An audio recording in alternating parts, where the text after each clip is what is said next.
Good morning, everyone. Good morning. How are you? Good. Alive.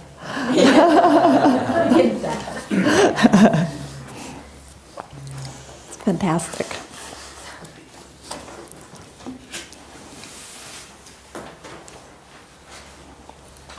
So, how many of you are very new to the Dharma teachings?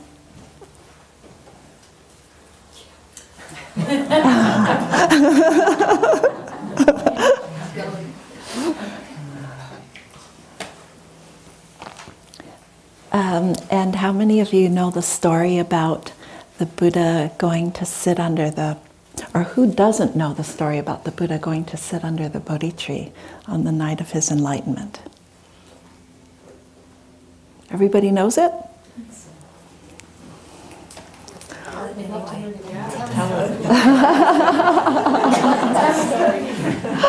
Story time. It's a segue into today's talk, and the Buddha had studied with other teachers of his time, and then found that they weren't leading him to freedom or to liberation from suffering. And so he made a strong determination and sat under the Bodhi tree and said that he would not get up until he had found freedom from suffering. So they talk about how there were 3 watches of the night, and during the first watch he saw all his previous lifetimes, what he did, which clan he was in, the challenges in his life, his family, etc. And then in the second watch, he observed the outflows of karma and its conditions. And it was in the third watch of the night, just before dawn, that he attained awakening. And so that is when he arose from his sitting and had realized and understood the nature of existence. So that's the story. And so if you look at your charts that I gave you,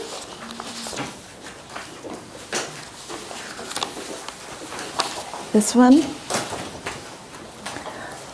This is what the Buddha understood during the third watch of the night.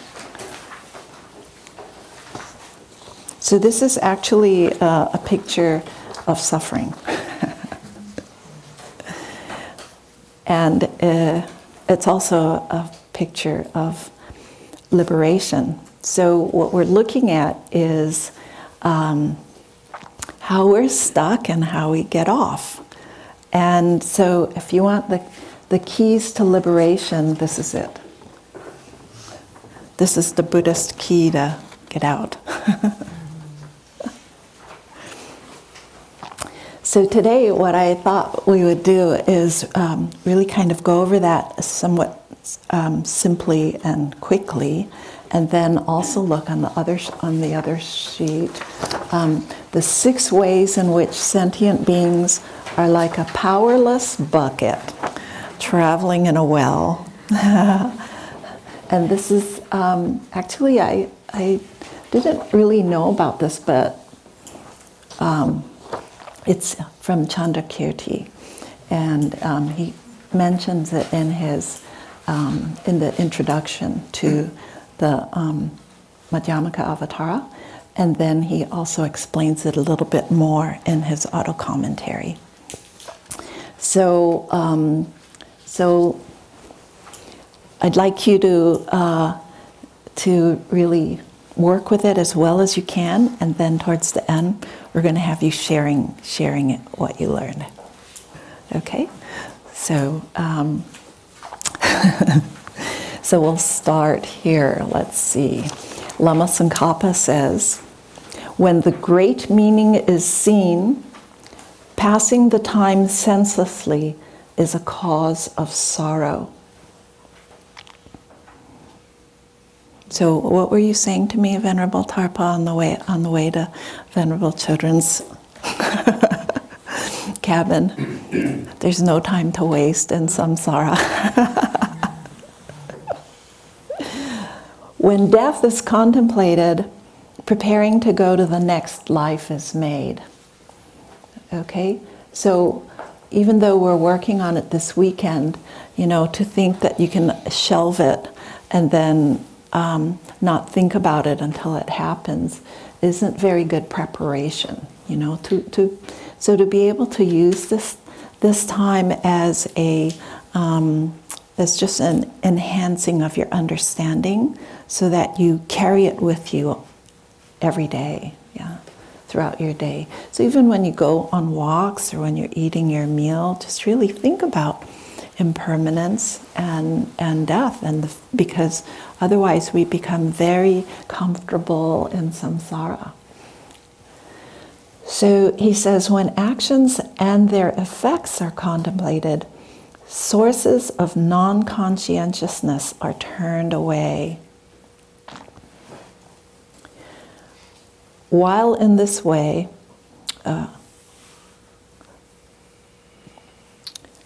when in this way the four roots have become firm, other virtuous practices easily grow. Okay, so let's take a look at this here. If you look at your graph, right in the very center it says future, past, and present. Okay, in the very center. And the present is what we're going through right now. So that more than half of the pie, that's what's going on right now. And where we came from is the past. From the past, ignorance and karmic formations that we had created, which is what impelled us into our present circumstance. And we keep running through them. Right? So the past, ignorance, is a klesha because it's like the ignorance of things like belief in inherent existence, karma has no effect, wealth and possessions equal happiness, things like this, okay? After death, there's nothing. So, these views are what then go to your karmic formations, your volitional impulses. So it's thinking and intending, so it's your impulses following up what your views are. Those are your views. So this is why it's really, really important to check and see, what am I holding as true? And are they true or not? So you have to examine them really well because we follow through and act on them. Okay, so then that's what created our present right now, which is consciousness, name and form, six senses, contact, feeling, craving, grasping, and becoming. Okay, so consciousness is like your awareness, your perception and awareness, and it's related to your intentions of how you engage in things. So name and form are your body and mind, the five skandhas. Okay, does someone want to name the five skandhas? Form, feeling, discrimination, compositional factors, consciousness. Okay, those you can study again and again and again, but essentially what that is name and form, or that's you. What you consider you. Yeah. So there's your body and then everything else. Okay, then your six senses, eye, ear, nose, throat. And then in Abhidharma, they examine it more in the way of coming down. So eye, ear, nose, taste, touch, and mental consciousness. So So those are your six senses in contact, and it's those senses contacting external things. So you think about it. This is your body, your vehicle, and it's apprehending things through your senses, and then that arises feeling, which is just very simple: pleasant, unpleasant, neutral. But where did that pleasant, unpleasant, neutral come from? One is because fire hurts and burns, right? So that it's going to be painful. But there are other things, like your volitional views and your intentions as well, that are compounding what you perceive as pleasant, unpleasant, neutral. And I would really request Venerable Chödrön to add to whatever I say, especially if I'm saying things wrong.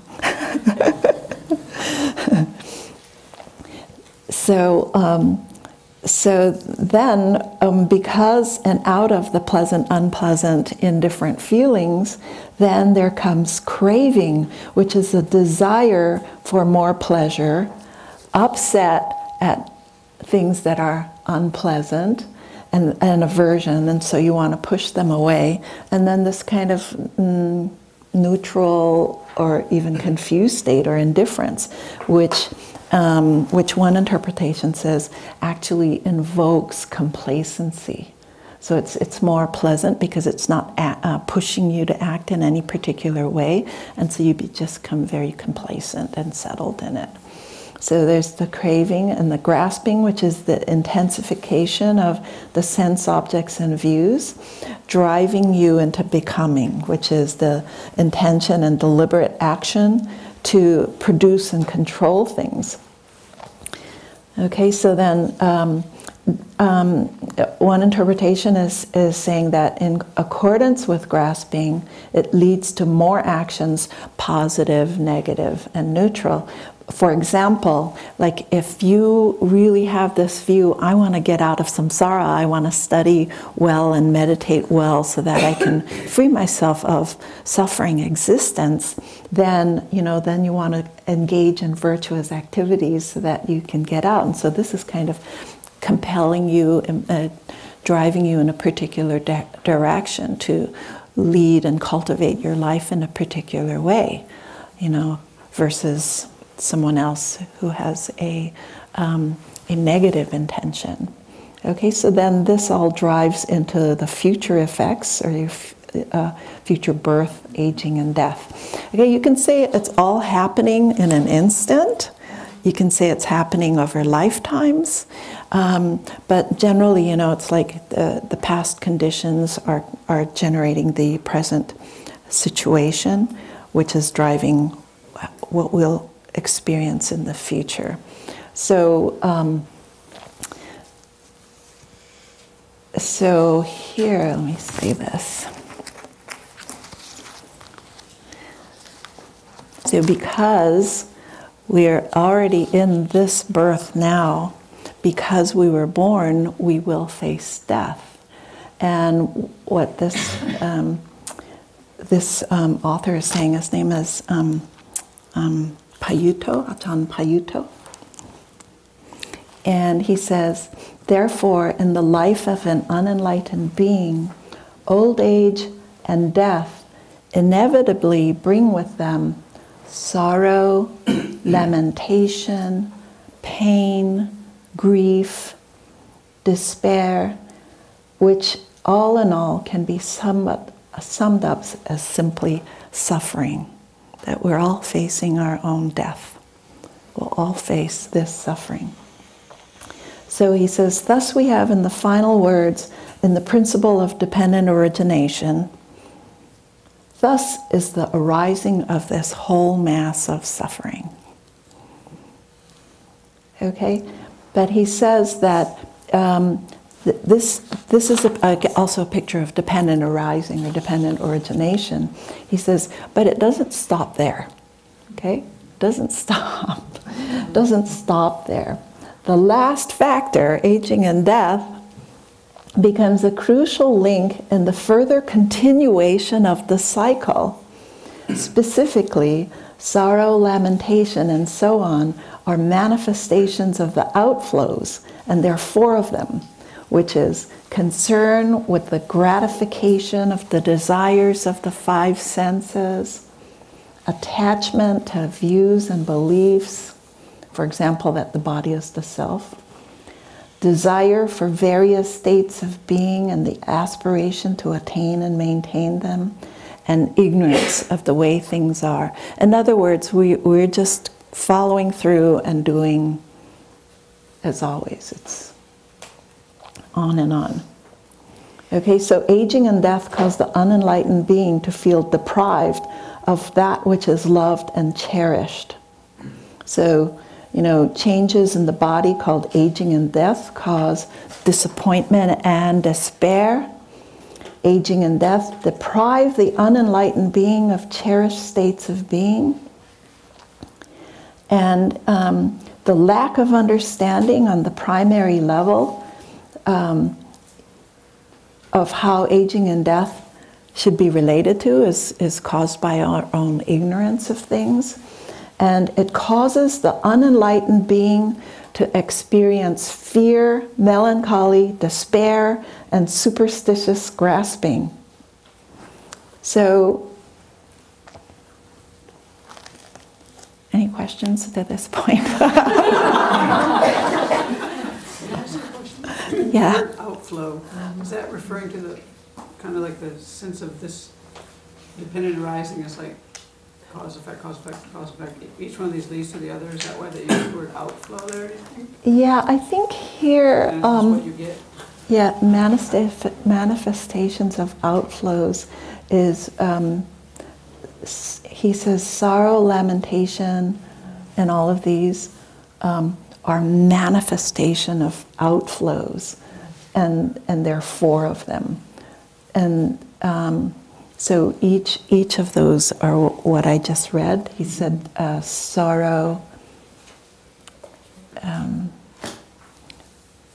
there's concern with gratification of the 5 senses, attachment to views. Yeah. So I think it's a result of the sorrow that is experienced with aging and death, and with a dissatisfied discontent as well. Mm-hmm. The outflows, it's another way to translate a word that's sometimes translated as taints or as pollutants, and those 4, sometimes they list them as the first 3, but then later on they added on ignorance. And I think sometimes they're called outflows, and sometimes pollution, and sometimes influxes, because they flow out of the disturbed mind. Yeah.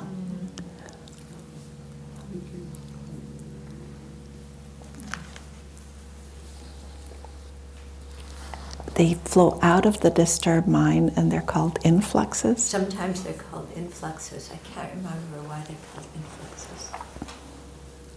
It could be, maybe because they bring new rebirth or something like that. So sometimes it's translated as outflows, sometimes because, Right. and sometimes it's influxes, and sometimes it's pollutants. Yeah. Sometimes it's taints. Yeah. So I think it's kind of what you're saying. It's all interdependent. This whole morass that we're stuck in. But those are those 4. Right. And then from those 4 come all the 12 links. All the 12 links, yeah. And around we go again.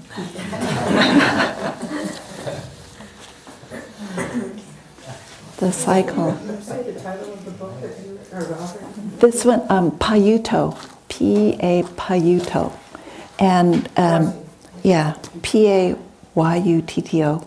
And we studied, this is his chart as well, kind of modified by Judith Simmer Brown, one of my professors at Naropa. Yeah. So I was also reading a really good book called Mind of Clear Light, and it's a book by His Holiness. and with Jeffrey Hopkins. But His Holiness says in there, when I meet a practitioner who appears to be near death, I do not hesitate to say, whether you die or recover, you need preparation for both. Fantastic.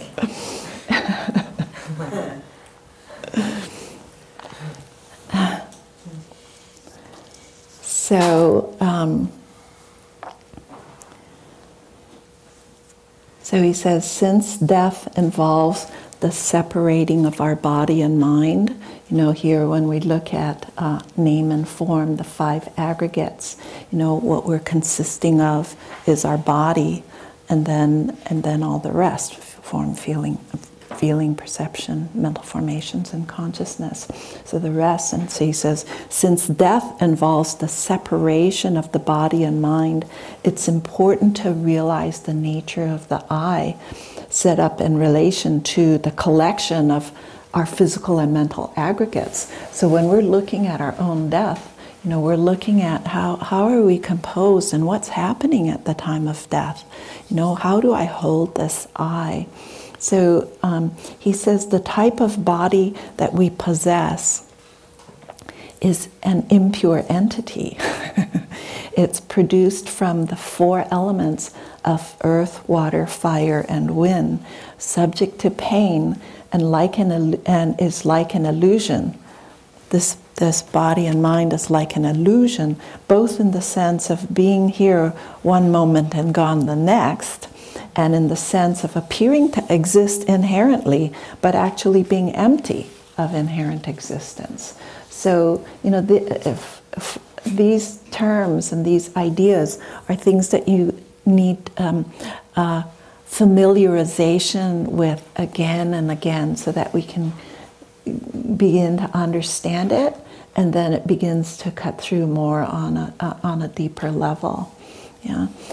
He also says by our body appearing to be clean if washed, and appearing to be blissful, permanent, and under your control, the body dwells, so to speak, in a city of misconceptions about the nature of consciousness and its objects. Yeah? I mean, how much do you feel like your body is under your control? Less and less. Less and less.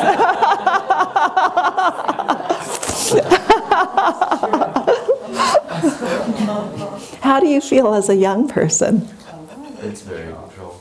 It's very Yeah. Contr- Like in a physical manner, yes. I you can control. it very You can well. control it very But well. mentally, no. Mentally, no, not really.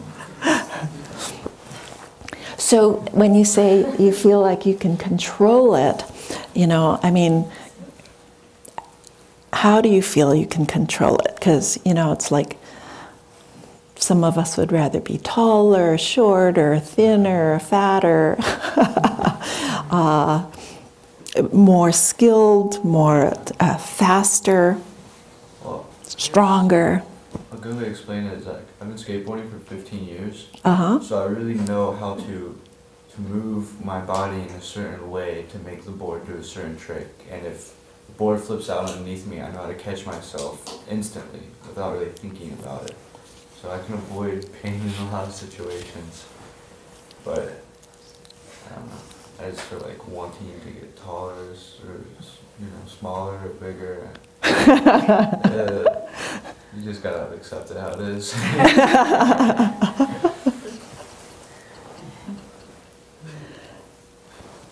More beautiful, more handsome, more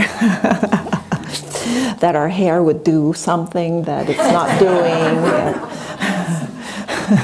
It's just kind you know, the Dalai Lama said one time at a teaching, he said that there's a race going on top of his head of his hair falling out or turning gray.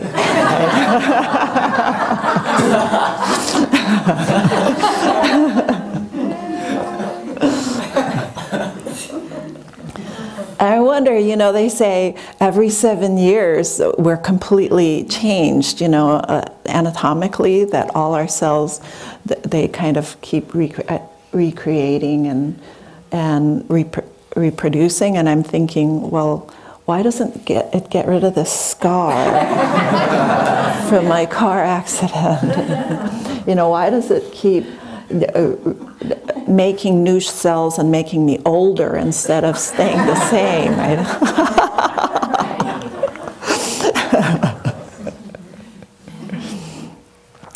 Yeah, so anyway, that's really looking at this body. Okay, so he continues and he says, cyclic existence is built by actions under the influence of afflictive emotions. So, you know, if this is a picture of you, you know, it's like you send in a picture of yourself and you send this. Right? Yeah. Go for security. Yeah, Social Security, right? It's my karmic imprint, my past lives, you know, it's like my tendencies towards grasping and attachment, propelling me forward, right? So these afflictive emotions or karmic formations arise from ignorance, and it's specifically the conception of inherent existence, which is mistaking the nature of self, things, others, and as though they're existing by their own being. And so it says, therefore, ignorance is the fundamental cause of the painful round of cyclic existence. So the false apprehension of inherent existence is motivated by karma, both our actions and the predispositions accumulated from those actions from the past. You know, it's like the karma we created in the past results in how we are and what family we're in, the kind of body, the kind of health, the kind of experiences we go through. So much is propelled or manifested by the karma we created in the past. You know, and you think about how growing up and in this society, we're so easy and quick to blame. You know, it's like I really blamed my parents for a lot of my lack of brilliance or lack of talent or lack of opportunity, you know. It's like, why couldn't I do X, Y, and Z, you know? And it's so quick to blame. And when you really study and think about this, we created the causes ourselves, you know. We created the causes, and there's really no one else to blame except your karma, delusions, and ignorance, you know.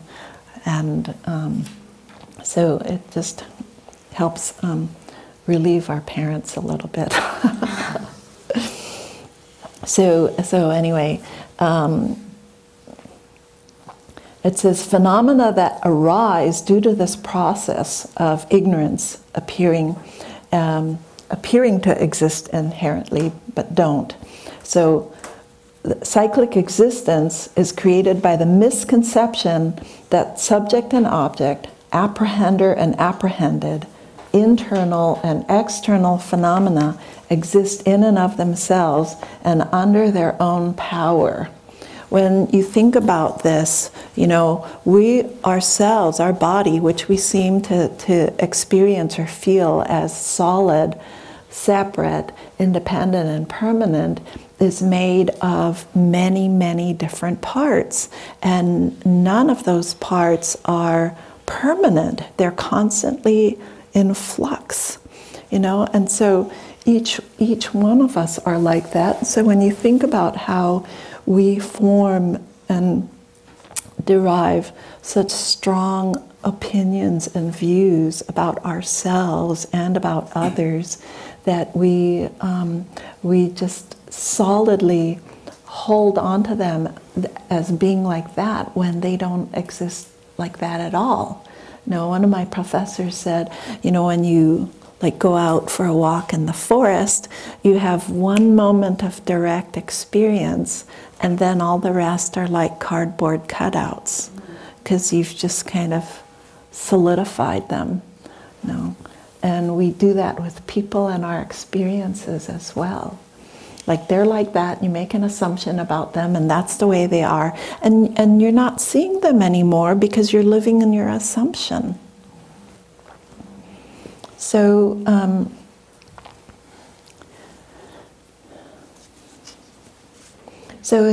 His Holiness was saying that, it's like when someone is in a state of dying, when they're in a state of dying, it's important to provide for them right conditions for their dying state and to remind the person of their spiritual practice and instructions, okay, really encouraging instructions. Don't tell them it's your bad karma. It's like to say things that are encouraging, yeah, and really supportive, to really especially have them take refuge and really set a strong motivation and intention about where we're going in the to set your mind to really have the bodhisattva view, to be on the path to attain awakening for the benefit of others, and really strong, positive instruction. So if someone is a Christian, what would you encourage them in? Because it doesn't have to be, since we all face death, how would you encourage them as a Christian? Mm-hmm. My mother, when I was with her when she died, had a really strong connection to Jesus. Mm-hmm. So we would talk about that, and her priest came over, and just the values that Jesus lived. Uh-huh. And so it was a very loving thing with her and her priest, just so loving. It was just loving kindness. Oh. So beautiful. Just trying to keep my way I wanted it out of the way and let that be that. Right. Yeah, it's true.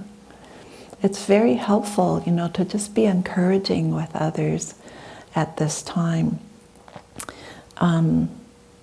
So like that man I was telling you about yesterday, the ER doc, who's now feeling fear because he's thinking, oh, this isn't the end, that I'm coming back, and what do I do?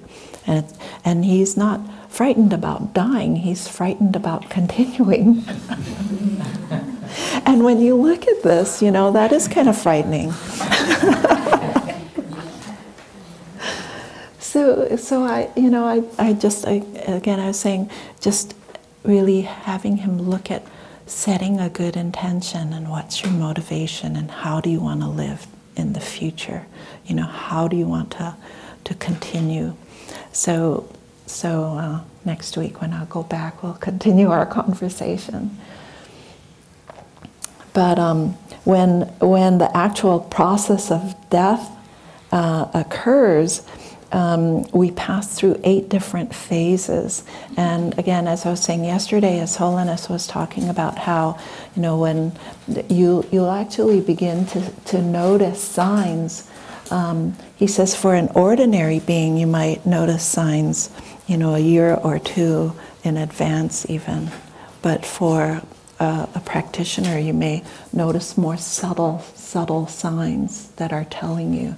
Now this is for someone who doesn't die in an accident or suddenly like that. So you have the opportunity. And that is, he says first there's the collapse of the 4 elements. So these, signs you can be aware of and just see it, like taps on the shoulder of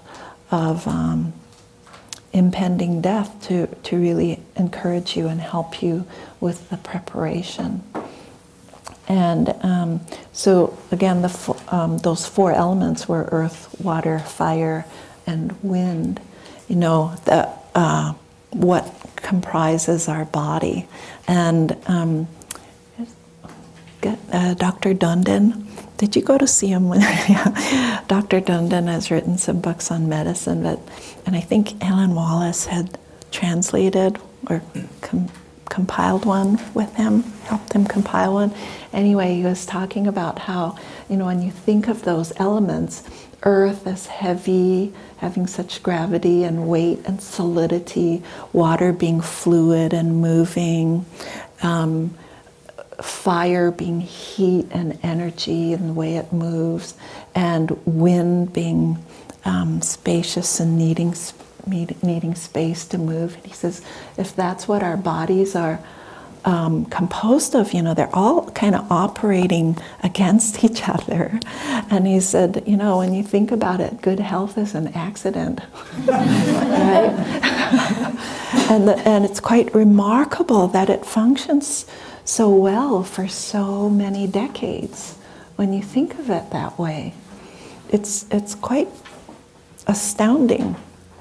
So anyway, in the dissolution points, they say that Earth first begins. It's the Earth that begins to dissolve into water, and the solid aspects dissolve, kind of transforming into the fluid.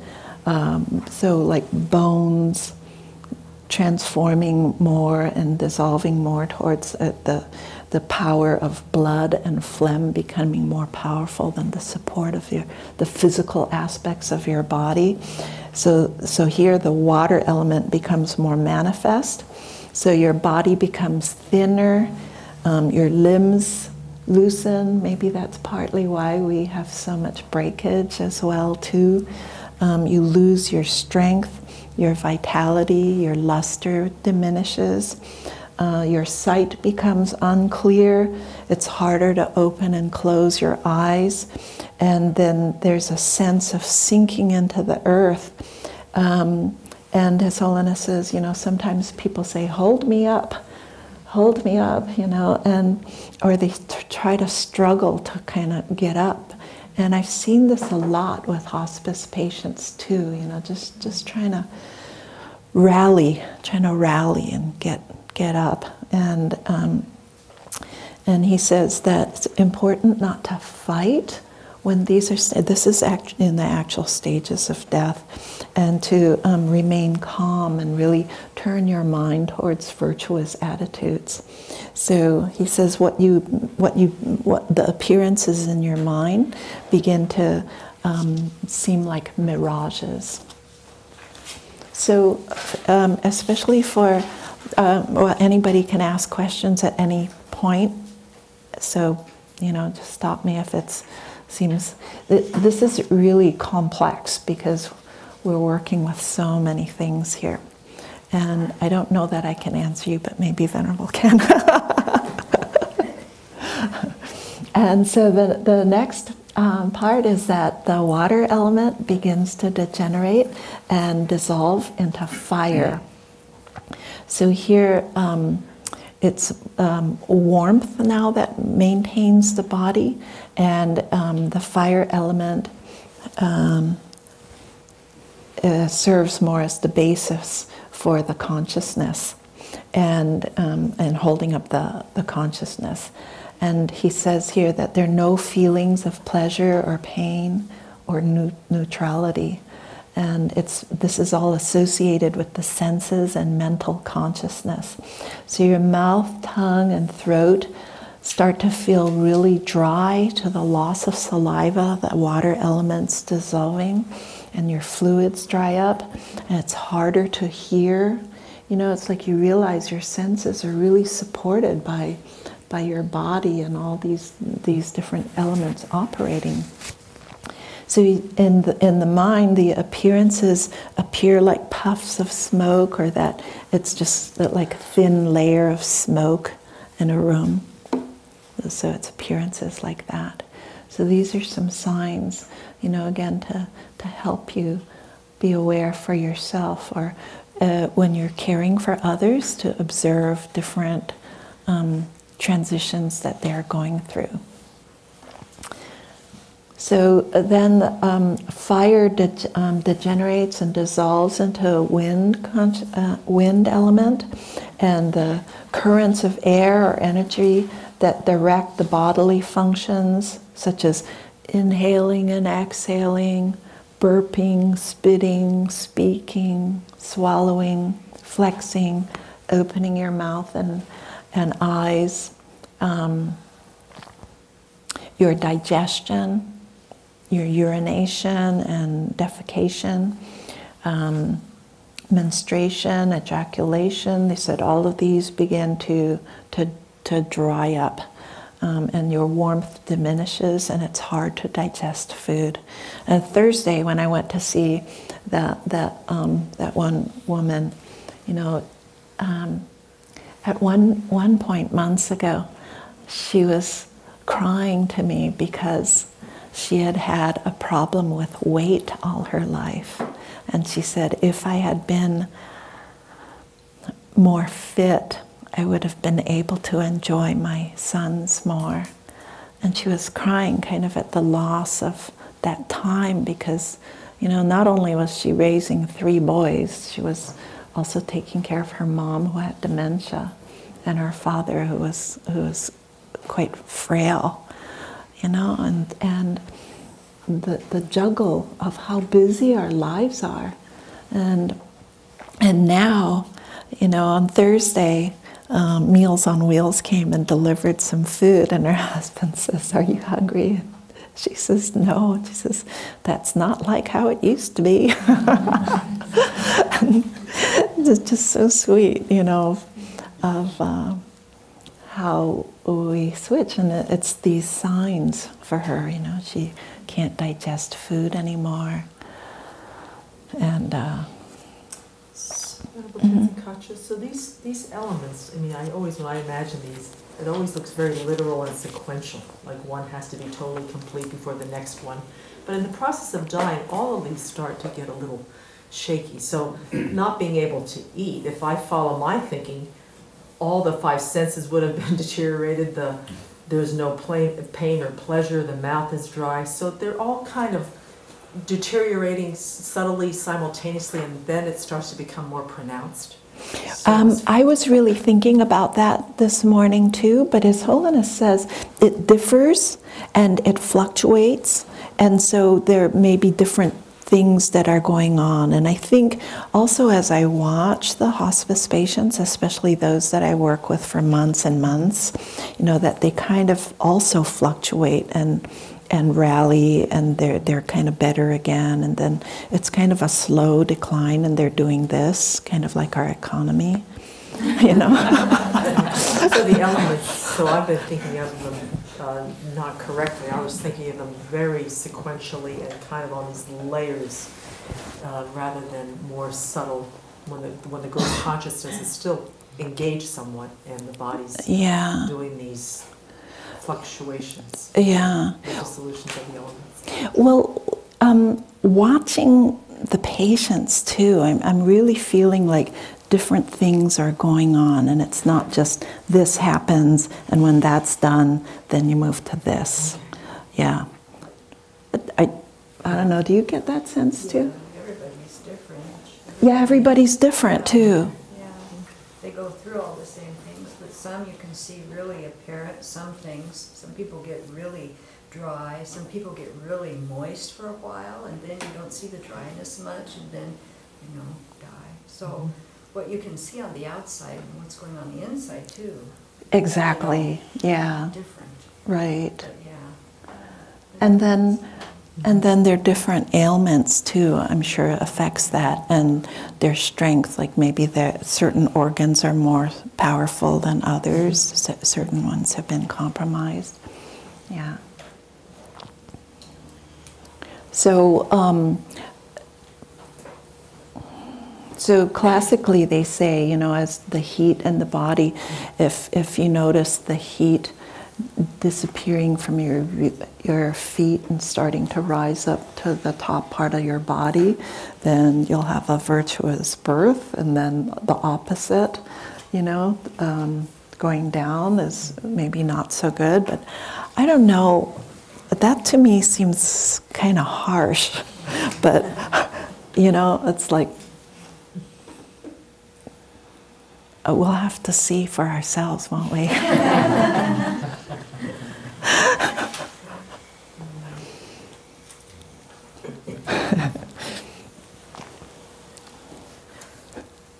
So it says we can't pay attention, remember names. We experience difficulty in breathing. Our throat rasps and grasps. gasps rather. In the mind, its appearances are like fireflies or sparks. I think it's all just part of the elements dissolving and the consciousness losing the support of the elements. Okay, and then the coarse wind degenerates into consciousness. It says the tongue becomes thick and short, physical touch and action becomes impossible, breath ceases, but subtle breath continues. So in the mind, there its appearance like butter lamps, the flame of butter lamps, and it flickers, and then it's steady as the wind, our mental conceptions begin to collapse.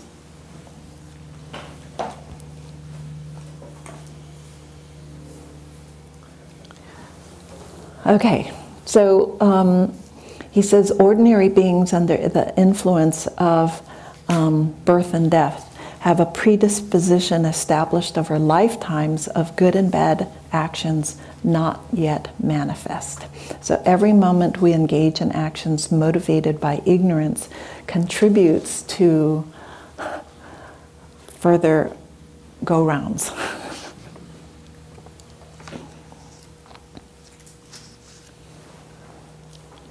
Okay, any questions? Yeah. You just said that the subtle breath continues. Yeah. What is that?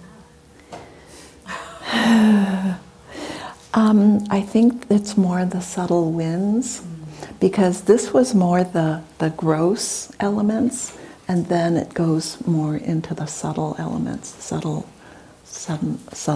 Do you? Yeah. Yeah. Winds. Yeah. I had this impression, Venerable, that these processes were taking place like at the moment of dying. So I'm just wondering if I'm really confused. So when you picture these things happening I've been picturing them at the moment of my dying, that this progression begins, and moves on through to the clear light. So, yes. So could you talk about that a little more?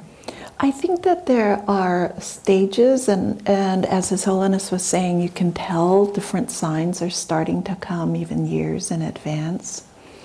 So I think that there are gross and subtle signals that are telling us, and then this is at the point of actual collapse, at the actual death. So, but... And so in the moment of my dying, what things am I wanting to watch for? Well, you can recognize these signs and be aware that I'm dying. I'm dying. And also, if you prepare for it, then you don't have the usual sorrow, lamentation, grief, and all of that coming up, because you're saying, now is my time. I think it was Venerable Kirti Senchab Rinpoche when the doctor came to him and told him, you have terminal cancer. He said, thank you. I've been waiting for this news all my life. Mm-hmm. I'm just thinking about the 5 powers, and that if one were to really apply them during your life, which it's very difficult to do, it almost seems like those are like the direct antidotes to the 4 stages. Am I making any sense? Like, habituation and accumulation, and all those things, we should be doing. So how does one turn, I'm thinking out loud, how does one turn one's mind to those? I don't know. But I'm thinking that if I'm approaching my death, I would want to turn my mind, if I could, not so much to the process of what's happening, but somehow to the powers that could maybe guide me. This is way off, maybe it's way off what we were at, but I just had the sequential thought of the application of the 5 powers. And just seeing, wow, they're really an antidote to these things. You know, and it was just like an aha moment. Can you address that? Can I go back to Susan's question? Susan, I think when the elements start dissolving is really different for different people. And somebody with a very long decay before death, the earth element may start maybe a couple of years in advance. But some people are quite healthy and then they get ill and die quickly. So the earth element at that point would not be so much in dissolving so much before the time of death. So I think it's going to be very different for each person. And then also, as they said before, it may start dissolving and then kind of rally for a little bit and go up and down. It's not. Our mind likes to make things nice, neat, and clean, and death aren't like that. I feel like I've been really literal about all this, and so I'm thinking, that I'm going through this progression, and I'm saying, I must not miss this, I must pay attention this time, I must be aware of the clear light, and I'm watching, for each little point. But I think that's kind of a naive. Well, they do say to watch for each point. I mean, but it may be a really long process. I may be saying I don't want to miss this starting right today. But it's also like your earth element may start, let's say, a couple of years before, and then you're fine for a while because it rallies, and then it's not until maybe a week before you die that it really starts declining again. I mean, it's very different for each person. Thank you. Yeah, and that kind of leads into what you're saying, my opinion.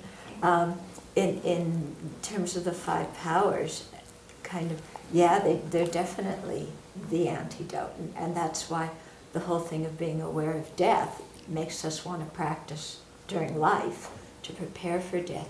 And what is it we practice is those 5 powers from the thought training while we're alive, and then also at the time of death to be aware of them. So there's kind of 2 approaches. When you're dying, you can either really focus very strongly on bodhicitta and emptiness and the 5 powers, very much in that way. Or if you're doing a tantric sadhana, then you would generate bodhicitta at the beginning, and then I think really be aware of those signs and meditate on emptiness continually as you're going through those signs, the signs of death into the clear light. And then try and transform the mind of clear light into one that realizes emptiness. Yeah. Definitely to practice them while we're alive. Yeah, right. And they say in Tantra practice then that you do go through those dissolution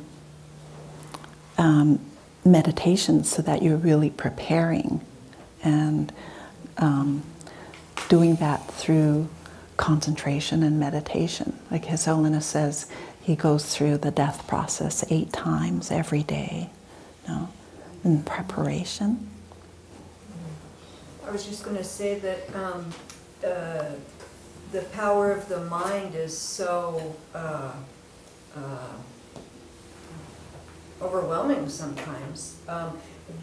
There was a patient that I was taking care of that seemed to be very in the last stages of the course, really harsh breathing and, hadn't been aware of anything for weeks. And it's like, what we all kept saying, why are you still here? No urine output, and it's like, how can you still be alive? And then one day, a man walked into her room. It was her brother from South America. This woman sat up and said, I was waiting for you. They had a conversation. He went out to go to the bathroom and she died. So the power of the mind, is amazing, just amazing. So. Yeah, it's remarkable when those situations happen. I had one as well with the nurses were getting distraught because this patient was no urine output, almost no signs already. What's going on? Why does she hang on? You know, it's like days and days and days were going by. What's happening? And really the nurses were beside themselves, and they said, Tenzin, please go up there, as if I could do anything right, you know. So I went to the house and I was asking the caregiver, what did she do? What did she like to do before she became comatose, or, you know, just in this bedbound state? And I said, what was she reading? Did she watch television? What did she like to do? And they said she couldn't hear, so she read a lot. And I said, please show me the books that she was reading. And they were horrible. She was reading books with incredible, gruesome photographs of the Holocaust. And there were piles of dead bodies and the incinerators, and it was just terrible. And the caregiver would show me book after book, you know, and finally I found something that I thought, oh, here's a biography of a photographer. So I'm looking through the biography of this photographer, a woman who ended up aligning herself with Hitler and becoming one of the photographers during that time. Yeah, the one who photographed the Olympics. Yes, that's right. Mm-hmm. Yeah, right. And so, you know, it's like I was trying to read a little bit to the woman and just tell her that it was okay, because she had been in one of the camps. And just for some miraculous reason, she was pulled out, just pulled out, and ended up in the U.S. And she and her husband both were in the camps and somehow got out. And so I didn't really know what to do except to just kind of speak to her and tell her that everything was going to be okay, and to calm your mind, and to just allow herself to be at peace, you know. But it still took another couple days before she passed. I thought about that. I really wondered when we saw the woman who had been in the Holocaust and in Auschwitz for, I think it seemed like 4 to 6 months, and she was in the prime of youth. And the thing that really struck me about her approach to survival was that she had this really strong will to live. And I mean, that even now that she's 85, she had that same kind of intensity. I thought about that, like, you know, what do I have? I don't have anything else, but I have my life. And she really had that strong will to live. And I was thinking, like, you know, how do you let go of them? And that's kind of what your modus, you know. Right. Yeah. Yeah, it's true. I think that's what got her through. Viktor Frankl wrote a book by that title. He was also in the camps and observed people. Yeah. What factor was uplifting, sustaining the ones that did survive, as opposed to those that didn't have that will, or that was the quality, the will. Right. Yeah. Yeah. It was inspiring. You know, I would have, just hearing you talk about her, kind of my gut feeling would be, I would have spoken to her about forgiveness, you know, because she may have been holding on because in some way it was hard for her to forgive, or she may have done something that she regretted to save her own life, you know, and so a lot about forgiveness of self and others. It's true. Yeah, I really get that sense that would have been very helpful for her. Yeah. She might have had some very deep a deep sense of guilt and shame about being one of the lucky ones who survived. Yeah, exactly. Some actions that- Right. Yeah. So it's true, you know, the power of mind, even compelling the body to keep going. Yeah. So anyway, those are, yes. The power of mind is that cuts both ways, either toward life or premature death.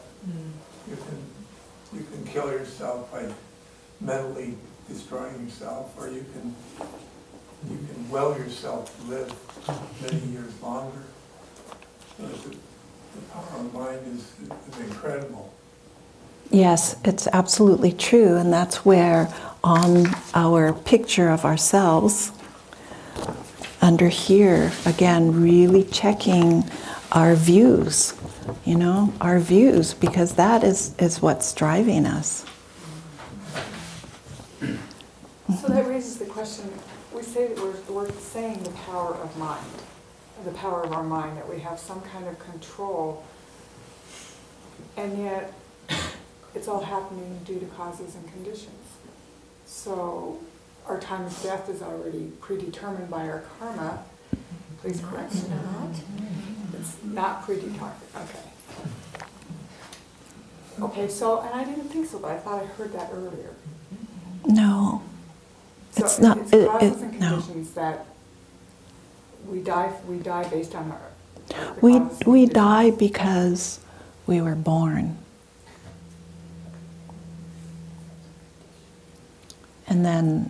And then all of these other conditions too, you know, how we live our life, how we conduct ourselves, and the karmic things ripening, but it's not predetermined. Okay, so I didn't think it was either, but I thought I heard that earlier.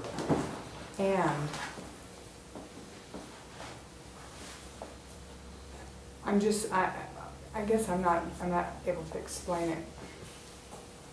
But I'm just thinking, I'm confusing and tying things together maybe, but it's if we have the power of our mind, to be able to have the ability for that power of our, that power of our mind at the time of death, to be able to wait until a loved one comes to see us. Do you see what I'm trying to say? To be able to have that, we have to have, it has to be a seed that's ripening to be able to do that. Am I? You're asking, can your mind overcome karma? Is that what you're Well, asking? that's what it sounds like I'm saying. Yeah. Well, you're asking. And I don't, when you put it that way, I don't think, no. But your mind is karma. Your mind is Yeah. formed by karma. So, I mean, it's karmic. There's karmic causes to what arises in the mind, right? Yeah, Right. it's more the mind that creates the karma. The mind Yeah. creates The karma. They're Right. not like separate, like there's a mind here and karma over there.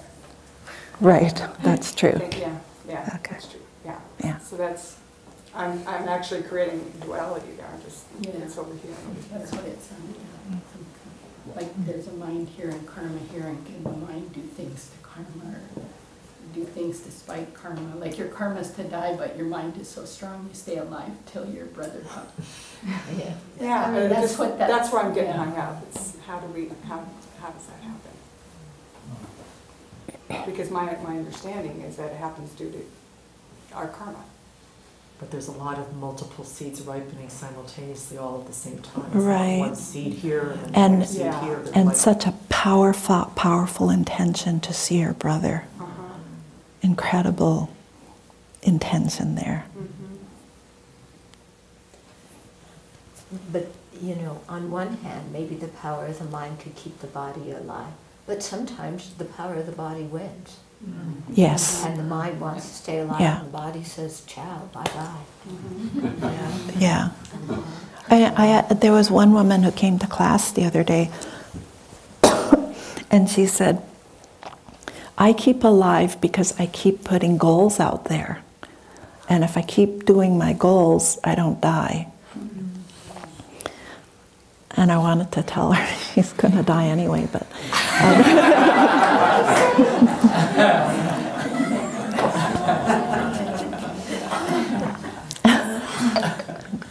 Venerable, I had a short stint of hospice nursing, and I was an on-call nurse, so I was in a lot of deaths, and I wanted to just share that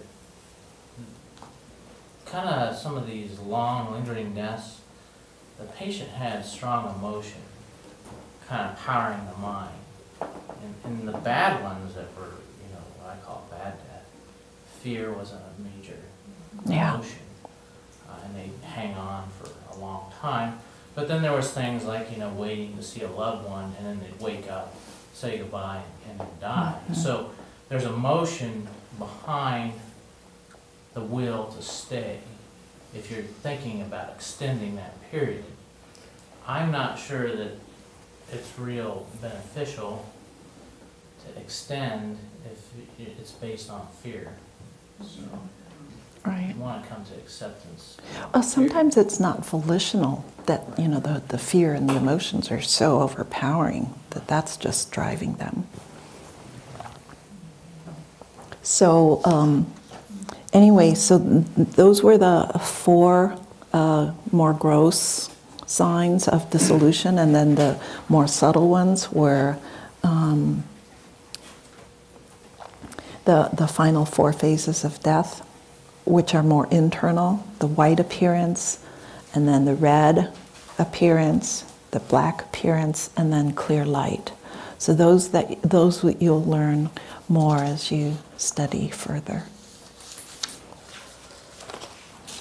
So let's switch to the bucket.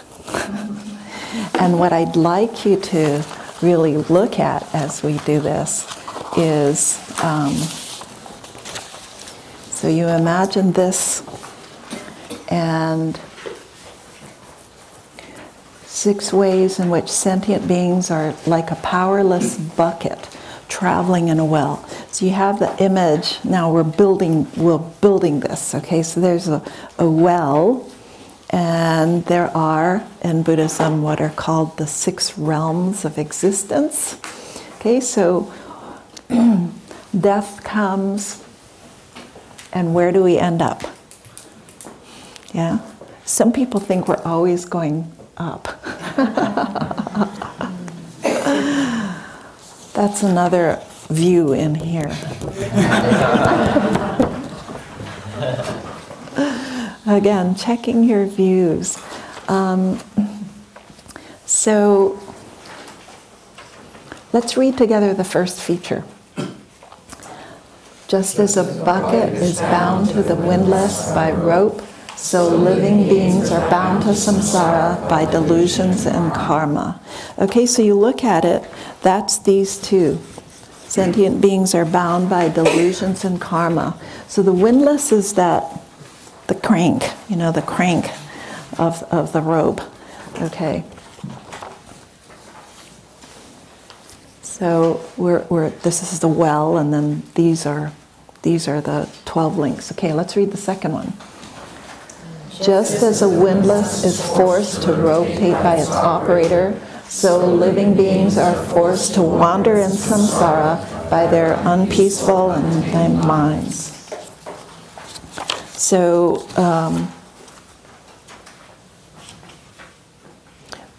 what's the operator?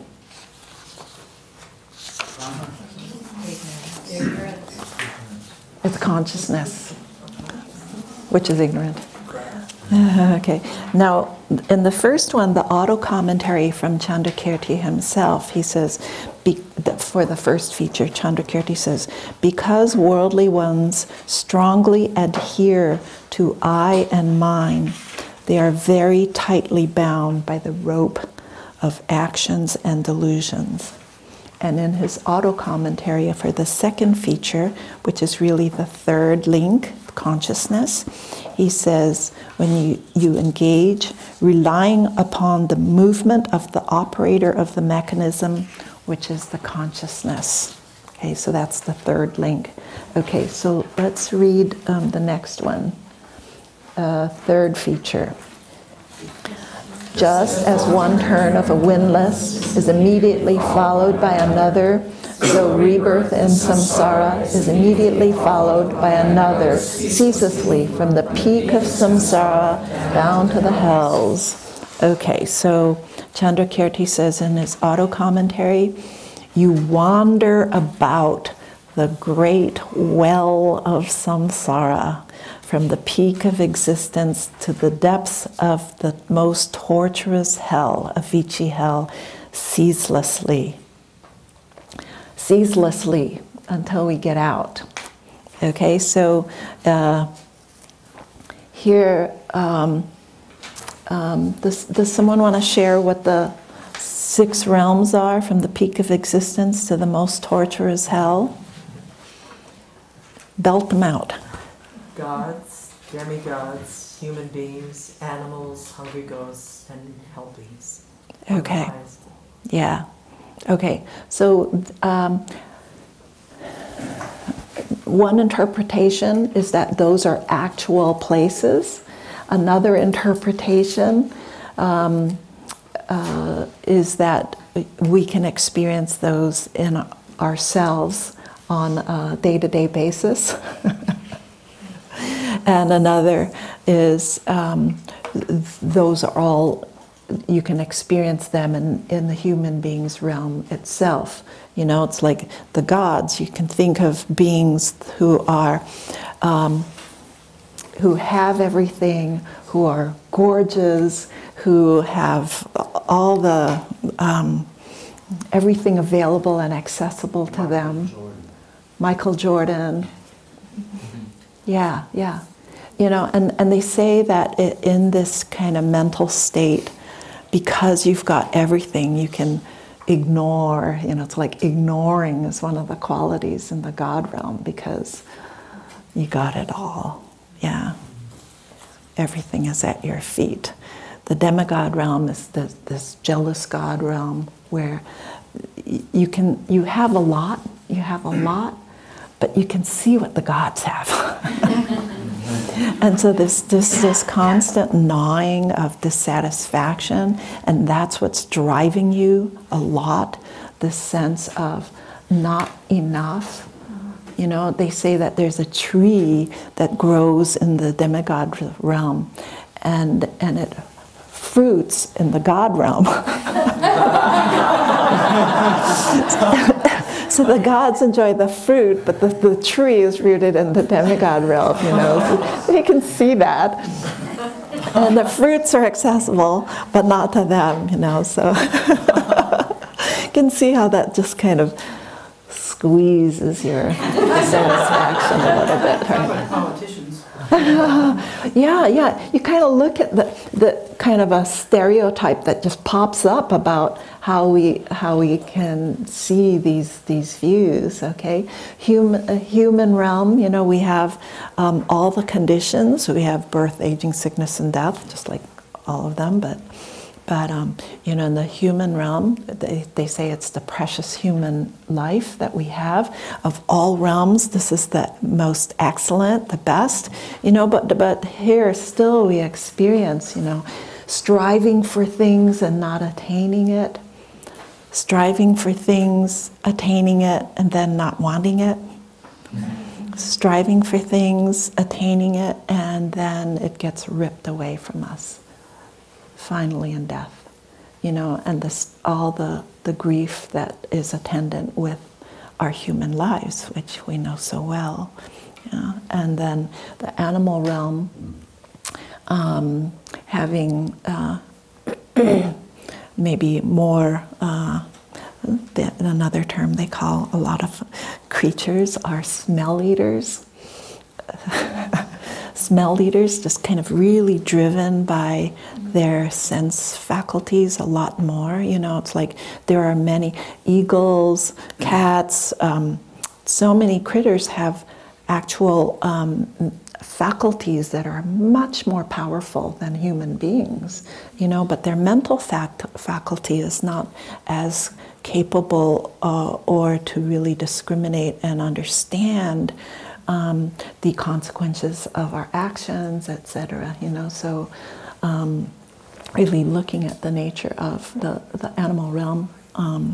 Hungry ghost realm, where it's never enough, a constant sense of dissatisfaction and not having, craving, grasping is acute. You know, you might think of times when we're like that. And it's just a very, very painful state of mind to be in. And then the hell realms, where, you know, intense suffering, so intense there's no relief at all. So, I mean, we could spend months on each realm. But so anyway, in this well of samsara, okay, here's this bucket that's being lowered and raised in this well of samsara, experiencing, you know, our ID, we we get imprinted each time through. Okay, let's go to number four. Just as a bucket tumbles to the bottom of a well with great ease, but is drawn up again with much effort, so easily fall to lower births, but rise from them with great difficulty.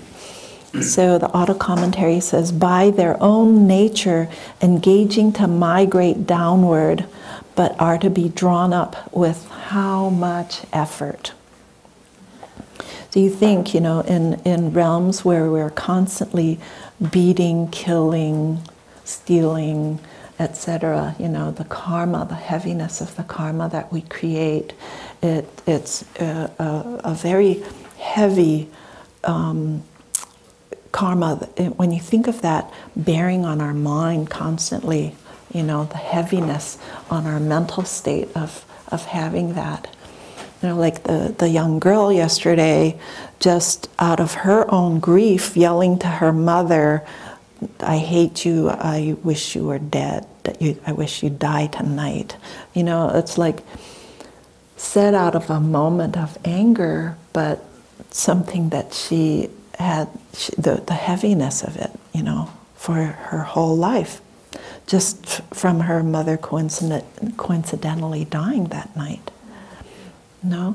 And so to watch when we engage in non-virtuous speech or all of the other actions, that, you know, there are consequences, and specifically the consequences on our mental continuum and the karma we create.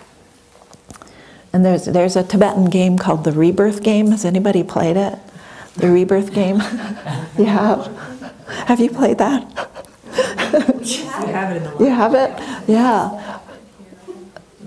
Yeah. We played it, and, you know, it's like at Naropa we had something like 5 games going at once. Everybody was playing it. And I tell you, once you fall into hell, it's so hard. I mean, I was having a good time until I fell into hell. And I couldn't get out for the rest of the game. I just stayed in hell, you know, just moved around into different hells. It was really hard to get out of hell. Okay, let's read the 5th one. Just as when a windlass is spinning quickly, it is difficult to determine where one rotation begins or ends. So sentient beings wander in samsara, and it is impossible to determine which comes first, delusions, karma, or suffering. It's that intense, right? So Chandrakirti says, although having three sets of the fully afflicted, afflictions such as unknowing, actions, and rebirth, the order of the former, latter, and middle are not definitely beheld. So at every turn, you know, karma's being created and ripening. So we're creating karma, and karma's ripening. So, okay, 6th feature. Just as a bucket repeatedly tumbles to the bottom and is drawn up again, it swings uncontrollably and is battered, dented, and scraped by the sides of the well, so sentient beings every day are battered by the 3 sufferings of pain, change, and pervasive suffering, roaming uncontrollably in samsara. Okay, so the auto commentary says, is battered by the suffering of suffering and the change of suffering. Every day they abide without passing beyond the state of a water mill machine. So even in our precious human life, right, it's hard. So it's so bodhisattvas are pained by observing us knocking around in the well of samsara.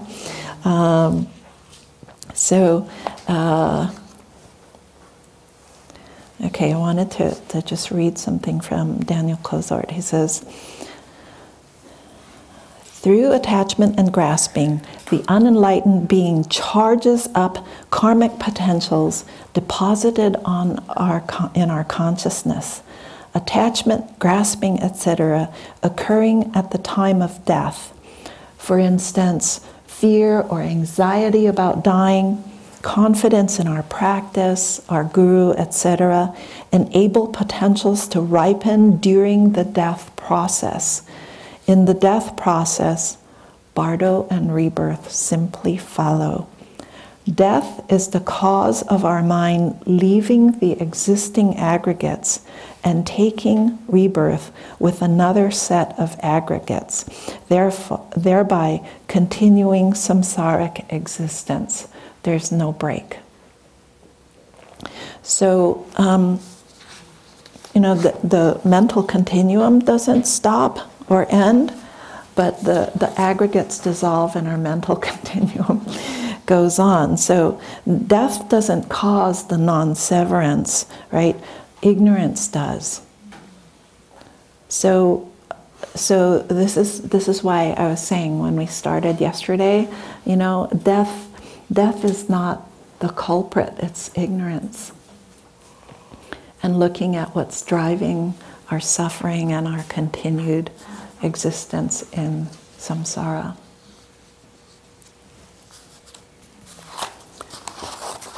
So the Buddha rose from his meditation. And said, nobody's ever going to believe it. and said, this is too tough. I don't believe people will want to hear this one.